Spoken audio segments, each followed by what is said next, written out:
¿Cómo estás, querido? Muy bien, ¿Bien? muy bien, mucho Bueno. gusto, gracias. Ah, pusieron agüita, bien. Está muy bien. Bueno,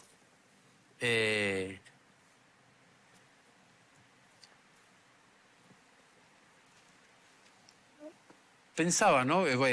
Ahí mientras peleaba con mi monólogo.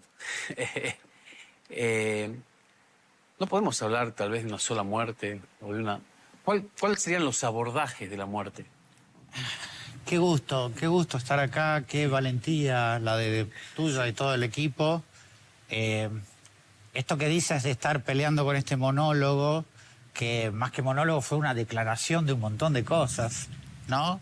En la cual marcás absolutamente este océano inabordable, ¿no? Que Borges dice, la muerte es ese mar que nos libra de la luna y de los amores, ¿no? En este sentido. Quizás una de las cosas más importantes que reflexionaba mientras te escuchaba hablar es decir, ¿cómo salimos de los debates blanco y negro? ¿Cómo salimos de esas supuestas dicotomías para entender las cosas? La verdad que una de las llaves que podemos tomar es un concepto revolucionario de Freud, que es cuando él representa lo que es la ambivalencia. Por primera vez entendemos amor y odio en un mismo flujo. No es odio, te amo y te odio en el mismo flujo, porque lo otro sería una cuestión de bipolaridad. Esto no, Claro. Es en el mismo empuje. La muerte y la vida conforman un mismo flujo. De hecho, el propio Freud decía, en esta articulación de equilibrios, y ahí nos encomendaba esta magnífica misión a los psicólogos profundos, que era esto de ejercer el exorcismo, ¿no? Ya lo podemos decir. ¿Por qué? Para restablecer el equilibrio en esta relación de lo que él llama pulsiones de vida y de muerte. Bien, vamos a dejarlo ahí, ¿sí? Y lo vamos a abordar ahora en el próximo bloque. Pero lo dejemos ahí latente, ¿sí? ¿Cómo no? Bueno, ahora, dentro de un rato continuamos acá con este tema. No se vayan, ¿eh? No se vayan.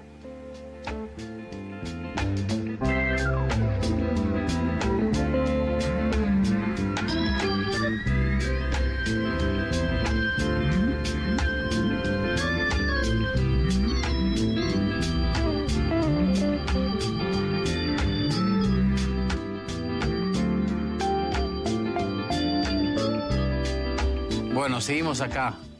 Espero que no se hayan ido, ¿eh? Seguimos acá con Fede.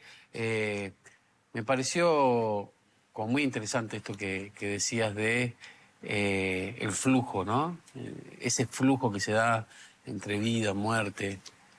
Sí, absolutamente. Nos permite tener una mirada, un abordaje absolutamente diferente y sobre todo nos permite hacer algo que acabas de hacer nuevamente, que es que la gente no se fugue, que no se vayan, porque titulamos la muerte y nos empezamos a tapar los oídos, a cerrar los ojos, básicamente a salir corriendo.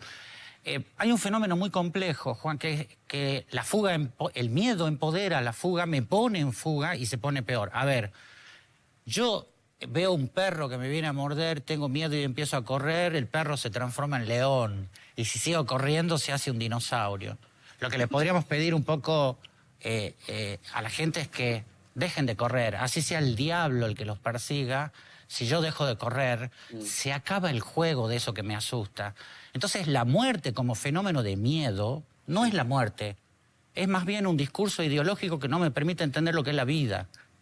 Por eso hoy se nos enseña a que somos inmortales, sí, o la medicina nos va a atender y nos va a tener 300 años vivos, o se nos va a multiplicar, etcétera, etcétera. Y esto, en realidad, es algo diferente a la muerte, podríamos llamar la oscuridad.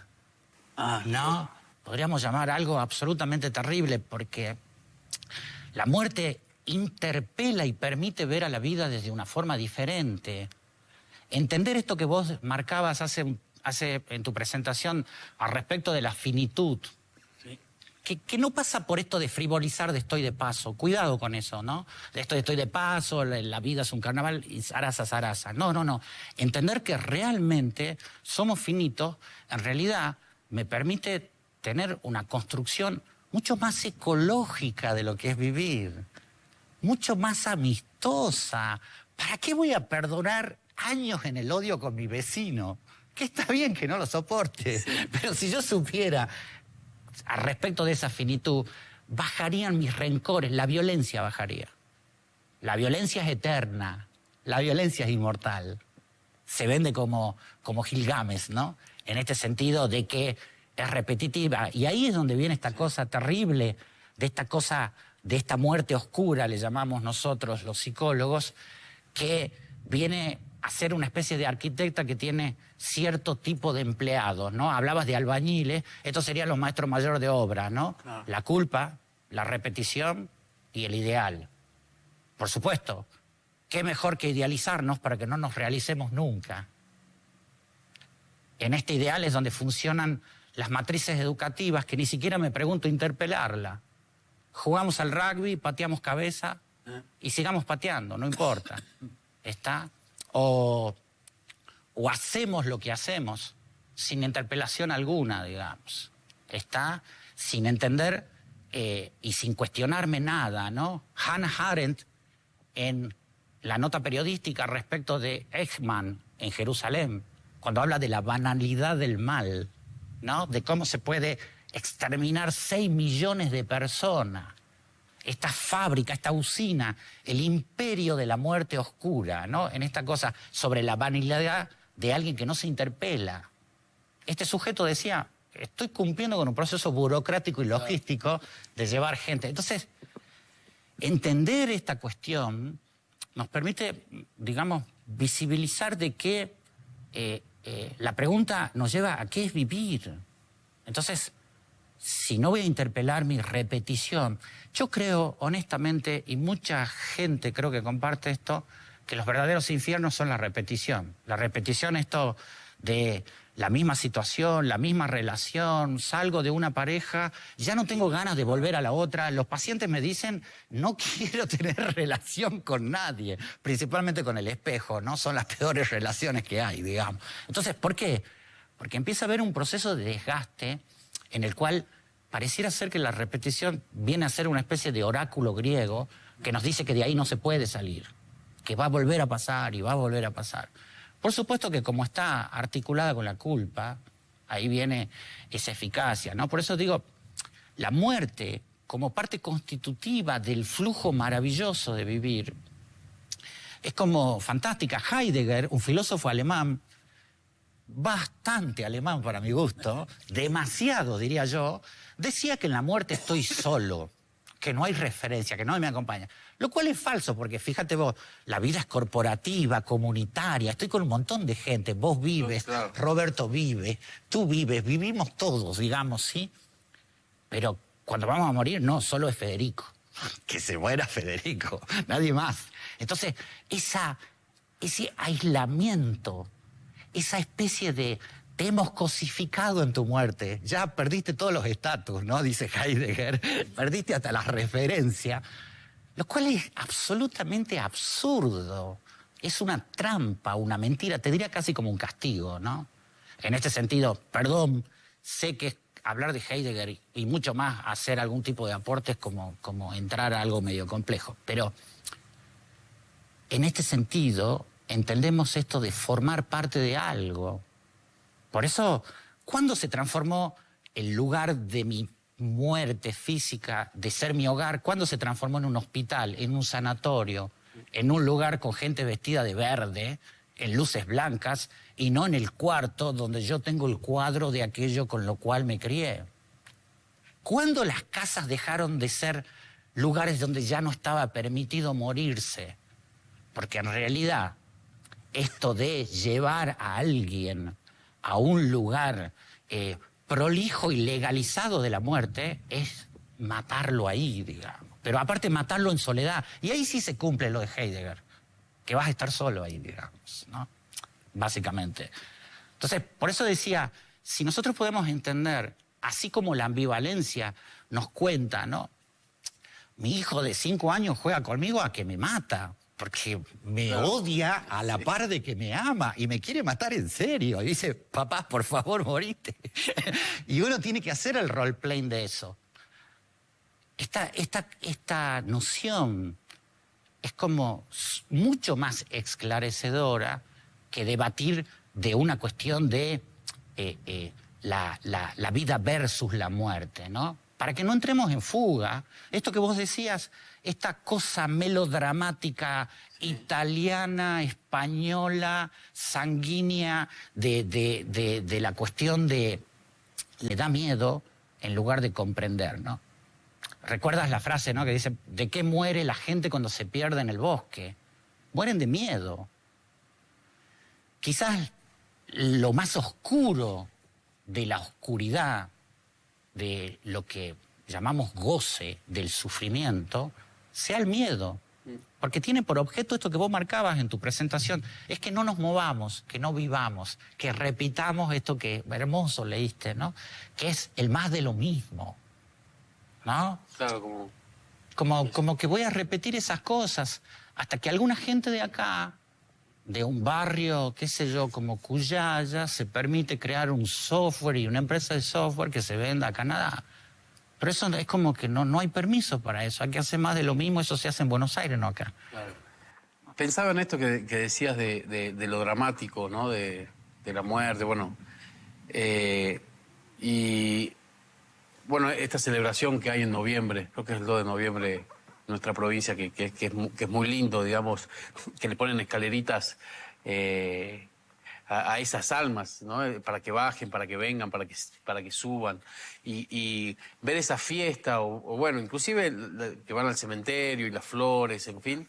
Digo, bueno, nos conecta de otra manera con eso, ¿no? Pero totalmente, esta cosa tan maravillosa, tan andina, que tiene que ver con el maíz, con la nutrición, con la vida, con el comer y con el conmemorar al otro como parte nuestra. Eso no es un estado de soledad, ¿no? Que tiene que ver también casi con esto de las formas japonesas de honrar a los ancestros, ni hablar de esta multiplicidad de dioses para festejar, digamos, en lo hindú, que tiene que ver con esto de lo compasivo, ¿no? De descorrer esas cosas que empañan lo que nosotros vemos, y esta perspectiva que hemos tenido de la tragedia, pero una tragedia realmente a nivel de predestinación espantosa, que tiene que ver con el sufrimiento, ¿no? Que tiene que ver con algo que nos aleja de la posibilidad de comprender. Cuando los impacientes, ¿no? En terapia trabajan, es terapia de los miedos. Entonces, no se puede comprender nada cuando se está con miedo. El miedo es una herramienta de extorsión. Entonces, este tipo de fenómenos, la ansiedad que estamos viviendo, estos disparadores sociales de falta de angustia total, ya nadie se angustia. Yo, Juan, todavía voy al cine y lloro, y cuando hay una película, y el que está al lado, atragantado con los pochoclos, me mira con una especie de envidia, como diciendo, ¿cómo llora este tipo? Pero, ¿por qué no lloras? ¿Cuál sería el problema? Si la película es para llorar. Cinema en Paradiso, imagínate una cosa, ¿no? Entonces, esta predominancia de estos recursos represivos, negadores y sublimadores, ¿no? Estas tres herramientas de defensa. Entonces, esto nos hace que empecemos a construir defensas como la línea Maginot de Francia, ¿no? Construimos acá por el miedo a que nos invadan los alemanes y entran por Bélgica, ¿no? Y se enteraron los alemanes, los franceses cuando los alemanes estaban en París. Entonces, todo esto que empezamos a defendernos viene con esta cuestión de le escapemos a la muerte, vivamos intensamente, cada día es el último, ¿está? Y es una absoluta mentira, una trampa, porque no solo que no me permite dignificar la noción de finitud, sino de tener un acceso diferente al placer, ¿no? Bien, bueno, muy bueno. Me quedo con esto de que el miedo puede ser la muerte también, ¿no?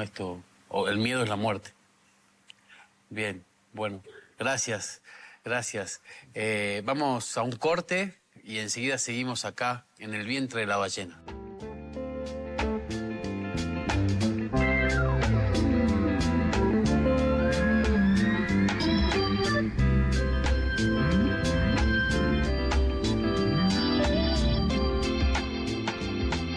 Bueno, seguimos acá. Y calculo que no se fueron, que están. Eh, Pensaba en esto, ¿no? De lo que decías hace rato sobre el tema del drama italiano de la muerte, ¿no? De esto de, parece que la muerte, que la muerte tiene que desaparecer. Inclusive tratamos de enterrar en lugares apartados. Y yo no sé si la muerte es desaparecer. Yo pienso en mis muertos, por ejemplo, ¿no? Inclusive en muertos que no conocí, que están muy presentes en mi vida, por lecturas, porque los vi en una película, esto que decías de cinema. Muertos que vos decís están en la vida de uno, y uno los trae tal vez con esto que es el amor. Hay un poeta argentino, Roberto Juarros, que dice, tal vez pensar en un hombre se parece a salvarlo. Qué maravilloso. Qué maravilloso. Y sobre todo porque nuestros recuerdos, y quizás lo más importante, más que imágenes sean voces. Nuestros recuerdos son fonéticos, son acústicos, ¿no? Huella anémica le llamaba Freud a ese registro que queda en nuestro patrimonio de aquellos muertos que están más vivos que nunca en ciertas instancias. Entonces, digamos, por supuesto que desdramatizar, pero sobre todo dejar de negar, porque la verdad que es tan oportuno lo que marcas, porque el drama español-italiano, ¿sí?, aparte del drama, porque eso podría llegar a ser hasta artístico, si vos querés, ¿no? Se podría llegar a hacer algo con eso. Pero aparte de eso, busca la negación, lisa y llanamente, que esto no hay. Entonces, por supuesto, los cementerios van a estar a kilómetros de la ciudad, cada vez más lejos, o la propia noción de ¿para qué un cementerio?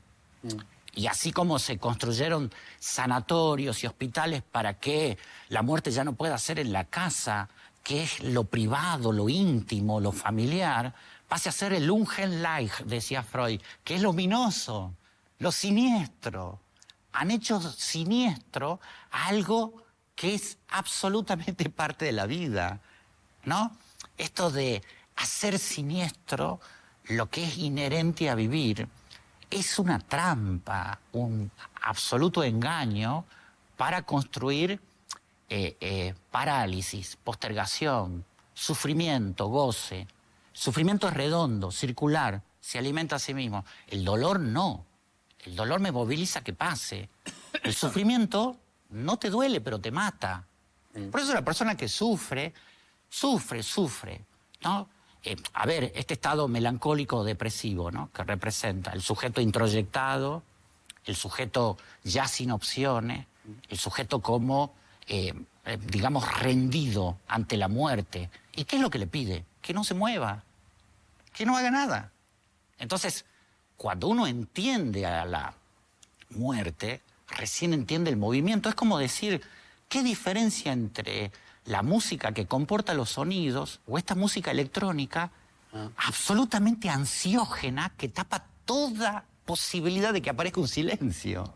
Entonces, no puede haber música si no se interpreta lo que es el silencio. El silencio es parte de la composición. Nirvana, ¿no? Kurt Cobain, en esas pausas uno quedaba petrificado, ¿no?, en esas cosas. Así que bueno, por eso digo, en esto de evitar que la gente se fugue, que la gente viva con miedo, ¿no? Juan, se consume en Argentina más de 5 millones de pastillas de Rivotril por día. ¿Eso de qué te habla? Te habla de miedo, de esta ansiedad líquida, acuosa, que se ha insertado en todos los aspectos de la sociedad. Obesidad en los niños, niños con ansiedad. El estrés infantil vamos a hablar en cualquier momento. Sí. Y si te siente un pibe de 7 años y te dice en el consultorio, en el diván, se te siente y como un adulto te dice, che, Fede, estoy muy estresado, hermano. O sea, hagamos algo. Y decís, sí, por supuesto, dale, lo desactivemos. Contame cuál es tu problema. Pero es que el derecho de un niño es no tener problemas. Claro, bueno, sí. O tener gente que se ocupe de ellos. Correcto, sí. Básicamente. Entonces, ahí es donde, en definitiva, triunfa la muerte, o triunfa la oscuridad, digamos. Que es, no me permitió entender el proceso, me alejó, porque es como el canto del tero. No hablemos de la muerte, nos asustemos, porque el miedo nos lleva a estar subordinados ante el otro, a no interpelar nada. Obviamente todos sabemos, cuanto más miedo tengo, no puedo acceder a realizarme ni al deseo. Postergo, cosas. Correcto, y aparte entro en un proceso muy complejo que es, me pongo vulnerable. Y la vulnerabilidad es olfativa, ¿no? Entonces, quizás en la clínica de la impaciencia y en la psicoterapia del endeudamiento, ¿no? Lo que las personas y los sujetos aprenden es a que sus vulnerabilidades sean sus fortalezas y no algo que el otro aproveche o le saque provecho, digamos, desde la comodidad de un conjunto de cosas. Entonces, es como muy valiente hablar de la muerte para, primero, poder interpelar a la vida. Segundo, entender que en un mismo flujo esto está aconteciendo, que me voy a morir como parte de que he vivido. Claro. Y que esta finitud me transforma en un sujeto más amistoso, más amigable, y que aparte también me hace entender lo que es ser parte de una comunidad. ¿Qué es ser comunitario? Por eso digo, este Heidegger que habla de la muerte solitaria, ¿no? Ya me resultó medio extraño, ¿no? Porque la vida definitivamente es un proceso grupal, es un canto. Entonces, la muerte es parte de eso. No podemos caer en esto de, en ese tránsito, aislar, dejar solo a ese que está partiendo. Va a viajar solo, pero lo acompañamos y por lo menos le damos estos procesos. Por eso, esto que marcabas de lo vivo que están los muertos, se puso como de moda esto de hacer el duelo para dejar ahí al otro. ¿Cómo voy a dejar ir aquello que es mío? Borges decía, ¿no? Nadie pierde sino lo que no tiene y no ha tenido nunca. Entonces, lo que ha sido mío, mi vieja, mi viejo, mi amigo de la esquina, digamos, mis hermanos, etcétera, son mi patrimonio. Y si ya no están físicamente, por supuesto que estoy súper sensibilizado porque necesito el café, el contacto.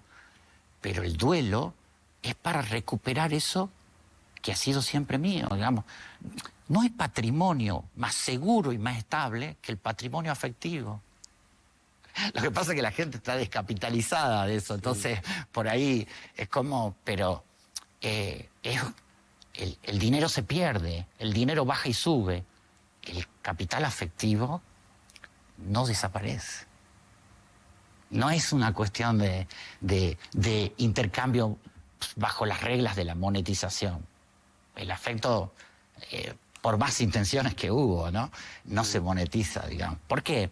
Porque no tiene ese efecto de que se pierde, digamos, ¿no? De que se desvaloriza o deprecia, etcétera, etcétera. Y eso también, ¿no? En esto de hablar de la inmortalidad o la inmortalidad como que también está presente en nuestra sociedad con esto de los avances de la medicina, en fin, que de alguna manera siento que la muerte también se convierte en un negocio, ¿no? Sí, sí. En un negocio sostenido, ¿no? Donde tal vez tenés un familiar conectado a un respirador que decís, bueno, podés decir, ¿para qué tenerlo así? O bueno, esto de comprarse el terrenito para... Correcto, correcto. Hablando en relación a esto que hablabas del dinero, ¿no? También lo pensé. Claro, fíjate cómo triunfa la culpa, ¿no? Porque aquel está por morirse y aparte tiene que ocuparse del café que van a tomar en su velorio, del terreno, de dejar todo pagado, etcétera, etcétera. O sea, a ver, es como un poco mucho, ¿no? Entonces, básicamente, porque eso trabaja la culpa, ¿sí? Ahora, no solo que es un negocio, sino que es una crueldad, Juan, porque si fuera estrictamente un negocio, a veces uno ve que la gente hace negocios hasta con cierta dulzura, pero esto es una tortura, esto es una cuestión psicopática, es gente pasándola bien sobre la angustia del otro. El psicópata es un vampiro que no se humaniza ni aunque me chupe la sangre. Y vos le decís, flaco, te chupaste toda mi sangre y seguís siendo psicópata, seguís siendo vampiro. No tiene culpa, transgrede la ley y se alimenta de mi angustia. Eso no es un ser humano. Entonces, este sistema de muerte aislada, hospitalario, sanatorial, es un sistema psicopático, porque no tiene nada que ver con lo legal, sino que es la promoción de que la persona que tendríamos que estar acompañando la esté pasando mal.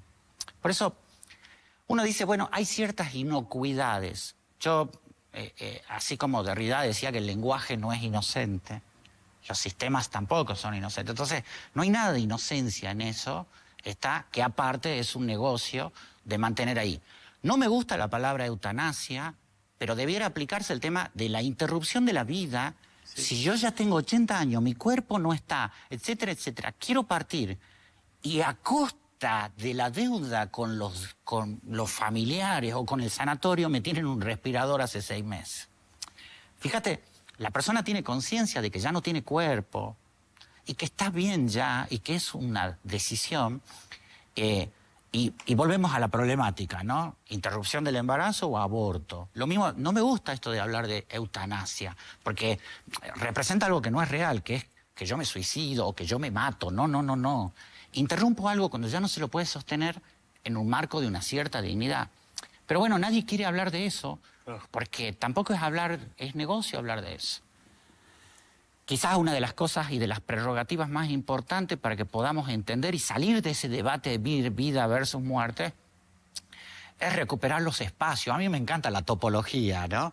Por ejemplo, en la pareja, cuando dos personas dicen, Juan, que se aman, nosotros sigamos diciendo es una caja negra. No tengo idea cuando alguien dice que ama a otro, ¿está? Claro. Es que, ¿qué está diciendo? Sí. Pero cuando uno dice, ¿qué lugar ocupás?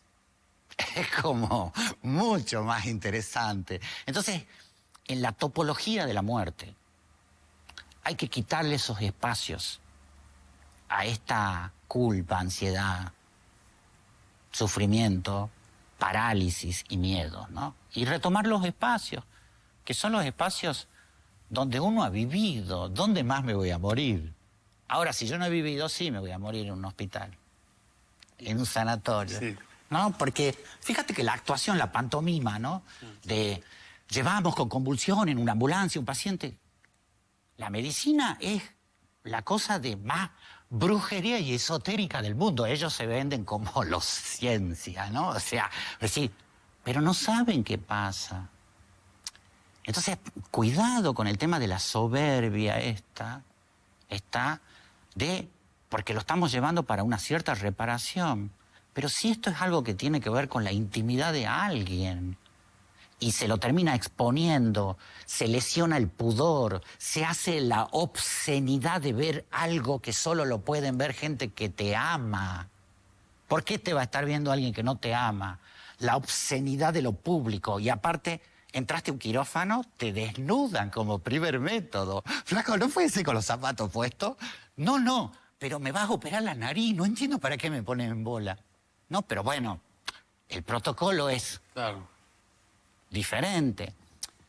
Entonces creo que ahí en esta presentación que hiciste, creo que marcabas, ¿no? También nos decía, vivir no es ser zombie, no es ser vampiro.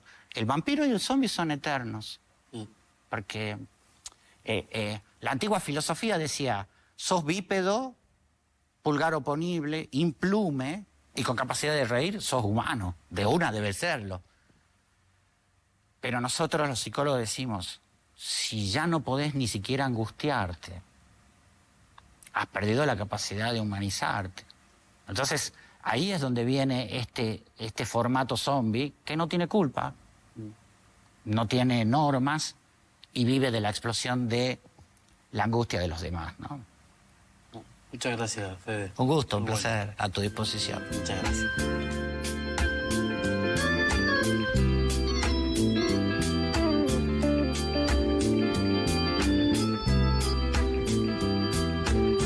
Tal vez siento que es un poco, no sé, un poco absurdo lo que le vengo a plantear. Pero estoy teniendo como miedo de mi muerte. Antes siento que no la tenía, no era algo que estaba presente. Pero hay algo, no sé, tal vez tener hijos tan chicos, ¿no? Que decir, bueno, ¿qué pasaría si yo no estuviese? O inclusive lo vinculo con con mi historia, digamos. Yo perdí a mi madre cuando tenía esta edad, digamos. Y es como que, no sé, digo, es absurdo que me frene, que piense un montón de cosas, no sé. Pero últimamente me está pasando eso, digamos. Digo, bueno, es más, nunca lo hago, pero tengo ganas de salir, hacerme un montón de chequeos, ver si estoy bien. Inclusive a veces me parece que pienso que tengo algo mal en mi cuerpo, algún órgano que no está. No sé, es como raro, digamos, es como raro porque no me pasaba. La verdad que sos un hombre muy valiente. Ya te marqué en alguna otra sesión que la mayoría de las personas vienen con una pinza de depilar al psicoanálisis. Vos viniste, Juan, con un martillo neumático. Y en esto de desmontar y con mucha valentía meterte a hacer esta arqueología, el tema no son estos miedos puntualmente, aquellos que están teniendo ese efecto paralizante, sino más bien la potestad de que puedan transformarse en terror, ¿no? Sí. Y de que ahí movilicen, digamos, estos aspectos complicados. Respecto de lo que es el absurdo, ojalá, digamos, la mayoría de las personas pudiera interpelarse qué absurdas son muchas cosas, porque va a venir el descubrimiento de nuevos sentidos, de nuevos significados, ¿no? Me parece, aunque hoy no lo veas, Juan, que estás como muy a punto de sacar tu piedra Rosetta, ¿no? Excelente trabajo. Bueno, el absurdo. Está bueno quedarse con eso. Gracias. Gracias, Fede. Muchas gracias, che. Por venir, por estar. Placer. Sí, Placer. Gracias. Bueno, queridos héroes, heroínas, seguimos en este camino, ¿eh? Los esperamos la semana que viene. Chao.